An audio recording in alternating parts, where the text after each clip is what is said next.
भाषणामध्ये body लँग्वेजचं नेमकं महत्व काय आहे? खरं तर बॉडी लँग्वेज हा शब्द अनेकदा आपण ऐकला आहे, अनेकदा आपण तो वाचला सुद्धा आहे. मात्र भाषणामध्ये नेमकं त्याचं महत्व कोणत्या अर्थाने आणि कशा अर्थाने आहे? खरं तर आपण भाषण करताना पहिली तर गोष्ट खूप हातवारे करतो. तर भाषणामध्ये बॉडी लँग्वेजचं महत्व सांगत असताना मी तुम्हाला काही महत्वाच्या गोष्टी सांगणार आहे आणि तुम्ही ते कायम तुमच्या स्मरण कोशामध्ये ठेवा. पहिली तर गोष्ट बॉडी लँग्वेज, ज्याला मराठीमध्ये आपण देहबोली म्हणतो, याचा अर्थ आहे की मानवी जीवनामध्ये आपल्या अंतरंगामध्ये घडणाऱ्या कुठल्याही एखाद्या घडामोडीचं बाह्य प्रतिबिंब म्हणजे बॉडी लँग्वेज आहे.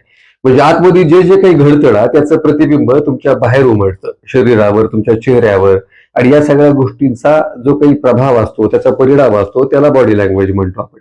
आणि आता याचा भाषणाशी किती संबंध आणि कसा संबंध येतो?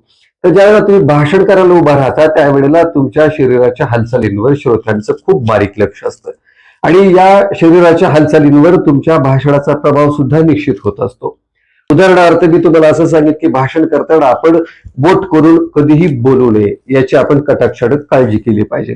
बोट करणं याचा अर्थ उद्धटपणाचं ते प्रतीक मानलं जातं आणि म्हणून लहानपणापासून आपण ऐकत आलो की एखाद्याने एखाद्याकडे बोट केलं तर तू माझ्याकडे बोट का केलं, यामुळं अनेकदा वाद झालेले आपण पाहिले आहेत आणि ऐकले सुद्धा आहेत. त्यामुळं आपण ज्या वेळेला डायसच्या समोर उभा राहू त्यावेळेला डायसच्या चौकटीमध्येच आपण आपल्या हातांची हालचाल कायम ठेवूयात. त्या डायसच्या बाहेर तुम्ही कधी मोठ्या प्रमाणामध्ये हातवारे हालचाल करण्याची गरज नसते. जिथे आवश्यकता आहे तिथेच तुम्हाला हातवारे करायचे असतात. अनावश्यक हातवाऱ्यांनी आणि अनावश्यक हालचालींनी तुमच्या भाषणावर आणि तुमच्या भाषणाच्या लयीवर त्याचा परिणाम होतो. आणि म्हणून पहिली गोष्ट की तुमच्या हातावर तुमचं नियंत्रण ठेवता आलं पाहिजे आणि हातवारे किती करायचे, ते कशा स्वरूपामध्ये करायचे, या सगळ्या गोष्टीचं ज्ञान आणि भान तुम्हाला असलं पाहिजे. आपण ज्या वेळेला भाषणामध्ये एखाद्या गोष्टीला आपण या पद्धतीचा हात करतो, हे करणं म्हणजे ध्येयाभिमुख असल्याचं ते प्रतीक मानलं जातं. बोटामध्ये बोट करून कधी भाषण करू नये. बोटामध्ये बोट गुंतवणं म्हणजे ॲलन आणि बार्बरा अमेरिकेचे संशोधक आहेत, त्यांनी असं सांगितलं की बोटामध्ये बोट गुंतवून तुम्ही भाषण करताय, एखाद्याला बोलताय, याचा अर्थ तुमच्याच प्रश्नांचा गुंता खूप झालाय. त्यामुळे हातवारे करताना ही गोष्टीची काळजी. दुसरी गोष्ट की डोळ्यांचा एक प्रभाव असतो. डोळ्यांची हालचाल सुद्धा देहबोलीचाच भाग मानला जातो आणि म्हणून डोळे हे म्हणजे इतक्या वेगवेगळ्या अर्थाने आपल्यासाठी उपयुक्तता दर्शवत असतात की डोळ्यामध्ये माणूस खरा बोलतो की खोटं बोलतो हे कळतं. आणखी एक महत्वाची गोष्ट म्हणजे की तुम्ही श्रोत्यांच्या डोळ्याकडे सतत पाहत राहिलं पाहिजे. सभागृहामध्ये कटाक्ष टाकत असताना तुमच्या भाषणाचा प्रभाव आणि परिणाम श्रोत्यांच्या चेहऱ्यावर उमटला आहे का, हे सुद्धा तुम्हाला तुमच्या डोळ्यांनी पाहता येतं आणि वक्त्याला ते पाहायचं असतं. तिसरी महत्वाची गोष्ट तुम्हाला सांगेल की पायाची हालचाल आपल्याला करताना बऱ्याचदा अडचण येते, अडथळा निर्माण होतो आणि नेमकं आपण कसं उभं राहायचं हेही अनेकांना भाषण करताना कळत नाही.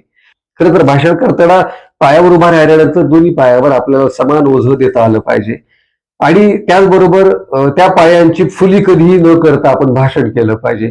बऱ्याचदा अनेकांना अशी सवय असते की पायाची फुली करतात, अर्थात पायाची तिडी करतात. तर पायाची तिडी करून बोलणं खरं तर हे नकारात्मकतेचं प्रतीक मानलं जातं आणि आपल्यामध्ये ती भावना, ते फील म्हणजे नकळतपणे निर्माण होत असतं. त्यामुळे पायाची फुली न करता आपण सरळ सरळ दोन्ही पायावर आपल्या शरीराचं समान ओझं द्यावं आणि अतिशय ताठपणे सरळपणे डायसच्या समोर उभा राहावं. मी तुम्हाला सांगेन की देहबोलीच्या अशा वेगवेगळ्या अनेक बाजू आहेत, अनेक पैलू आहेत. मात्र चित्रपटातील देहबोलीचे एक उत्तम उदाहरण सांगायचं असेल तर तुम्हाला चार्ली चॅप्लिनचं उदाहरण तुम्हाला पाहता येईल. चार्ली चॅप्लिन हा एक असा दिग्गज अभिनेता होता की ज्या अभिनेत्यानं आपल्या फक्त देहबोलीवर जागतिक स्तरावर ते यश मिळवलं. एक चकार शब्द तोंडून काढला नाही, मात्र तरी सुद्धा त्याच्या चित्रपट इतके गाजले आणि तो प्रसिद्ध असा अभिनेता झाला. अलीकडच्या काळामध्ये जर तुम्हाला क्रिकेटमधलं उदाहरण द्यायचं असेल तर महेंद्रसिंग धोनी हा देहबोलीचा अतिशय चांगलं उदाहरण म्हणून पाहता येईल. मैदानावर महेंद्रसिंग धोनीची देहबोली ही इतकी प्रभावशाली असते आणि या देहबोलीचा परिणाम, चांगला परिणाम इतर खेळाडूंवर होतो. उदाहरणार्थ जर समजा भारतीय संघ अडचणीत अनेकदा आला आणि अडचणीत असताना जर महेंद्रसिंग धोनी फलंदाजी करत असेल, समोरचा खेळाडू जर गोलंदाजी करत असेल, तर मी तुम्हाला सांगेन की फलंदाजी करताना धोनीची देहबोली तुम्ही नक्की व्हिडिओमध्ये पहा. युट्यूबवर तुम्हाला ती पाहायला मिळेल. ती इतकी प्रभावशाली असते, तो कधी विचलित झालेला दिसत नाही. मात्र गोलंदाजी करणाऱ्या एखाद्या वेळेला विचलित होण्याची शक्यता असते. इतकी प्रभावशाली अशी देहबोली, बॉडी लँग्वेज ही महेंद्रसिंग धोनीची असते. आणि भाषणामध्ये सुद्धा या देहबोलीचं महत्व खूप मोठं आहे.